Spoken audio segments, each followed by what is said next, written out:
Hey there, it's Nick here, getting you Teducated about astrophotography.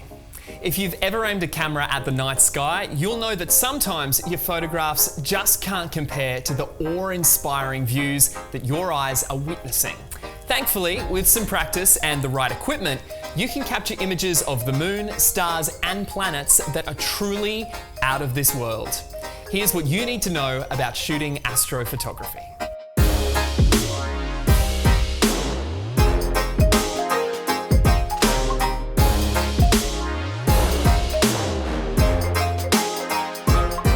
First things first, get your gear sorted out. A camera with a large image sensor is best for astrophotography, as it will be better suited to producing images with low noise. This, along with the need for manual settings, makes DSLR and mirrorless cameras the best choice. When selecting a lens for your camera, we suggest a wide-angle lens with a 35mm focal length or wider, such as the lenses we have here, so you can fit more of the sky in. A large maximum aperture is also handy to capture plenty of light when there isn't much available. Other essential camera gear for astrophotography include a sturdy tripod, which keeps your camera perfectly still during long exposures, and a remote control, so you can fire the shutter of your camera without camera shake becoming an issue. Keen astrophotographers also make use of light pollution filters, which prevent artificial light sources from producing unwanted color casts in photos. Now, let's take a look at what steps you can take to produce pleasing astrophotography results. Number 1, plan your shoot. While some styles of photography are spontaneous, astrophotography requires a certain amount of planning. The key things you need to consider when arranging your shoot are as follows.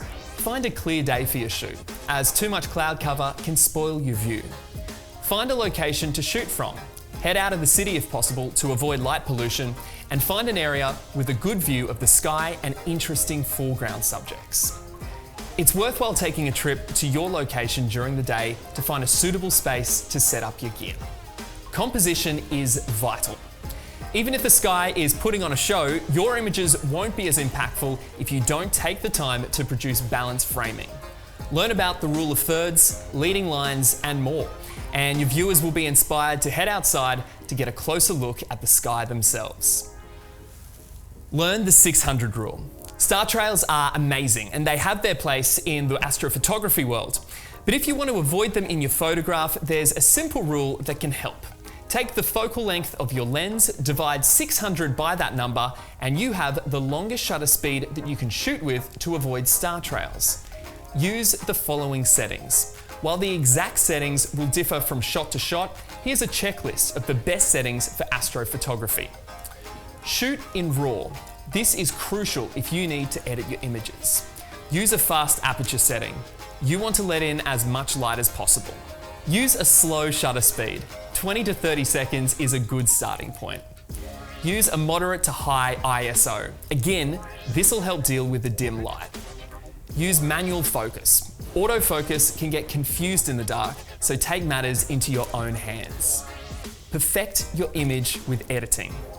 Astrophotography is a tricky business. Thankfully, if you've followed our step-by-step guide, you'll have a great starting point, and from here, you can tweak the exposure, contrast, and white balance of your photos until it matches your own vision.